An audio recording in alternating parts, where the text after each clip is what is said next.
right, everybody, welcome back. Thank you for checking out today's episode with McHugh Insurance Group. I was just kind of checking out, some of the more popular things that I saw on YouTube. And when it comes to small businesses, a lot of it is what are some of the best small business ideas for people who are either trying to start some sort of side hustle or get into, entrepreneurship.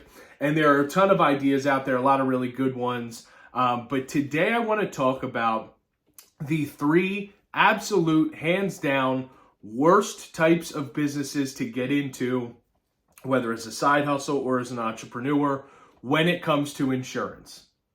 Now, understand this. I have nothing wrong. I have no issue with these industries. I'm not saying that they're not lucrative opportunities. All I am saying is that when it comes to insurance and for new entities in these three industries, it is the biggest nightmare, not just for me, but more so for somebody who's looking to get into it.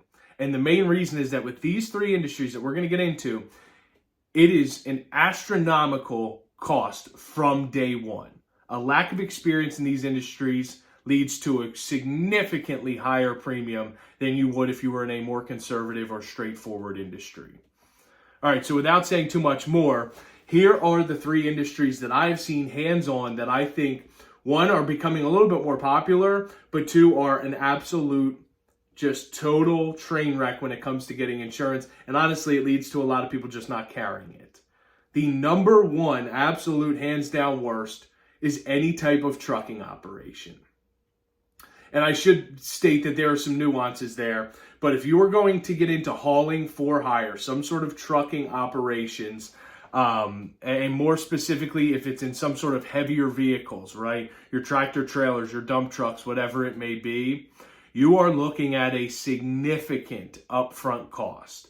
And it depends on where you're located, what you're hauling, what state you're going to, all of those things. But to give you an example, we've got trucking risks right now with 20, 30 years of experience who pay 15 to 20 grand per vehicle. Okay?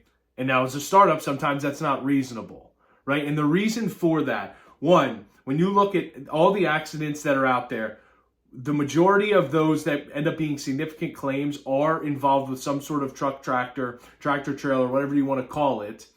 And they become much more significant. One, because us regular civilians don't know how to drive around tractor trailers, right? In its simplest form, people just cut them off. They don't realize if they're carrying a full load, that their time to brake and stop might be different.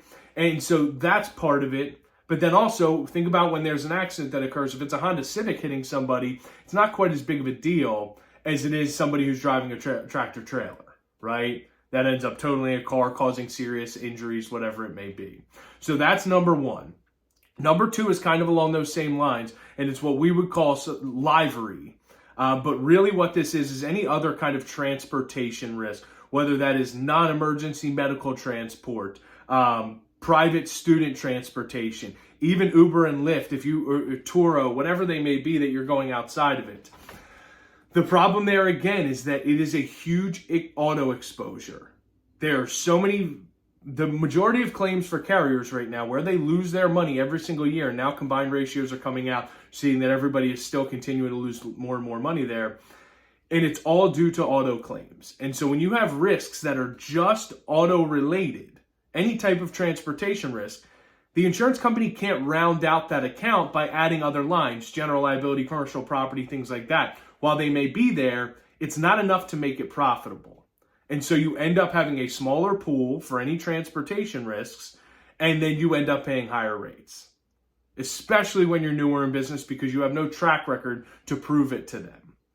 And then the last one, and we've gotten so many inquiries about this, it is some sort of fashion of a private security guard company or individual or whatever it may be. Whether that's doing private event security, armed security, you name it. Any type of security-related risk usually comes with a minimum premium that a lot of folks trying to get into that industry aren't willing to bite the bullet on. Because they're saying, hey, I'm going to get into this, maybe I'm going to pick up a few jobs here or there, and then when they realize that the insurance costs for the year are going to eat up the most of those few jobs, then they decide, hey, I'm either going to go without it or not pursue it. Now, look, if you're starting a bigger organization, not just for security guards or for anything else, maybe you've got a better chance. But if you're a one-off guy or gal looking to get into these with no track record, I can assure you it is going to be one of the biggest surprises to you in trying to get your business set up. Insurance for these three industries is such a challenge. Listen, there are a million side hustles out there, a million different types of ways to get into entrepreneurship. I'm not saying you shouldn't go into these. I'm just saying if you are, you should get out in front of your insurance needs from day one so that you have realistic expectations moving forward. All right, hope this was helpful for anybody out there who's looking to get into these industries or get into entrepreneurship in general. Be sure to like this video, subscribe, and stay tuned for more.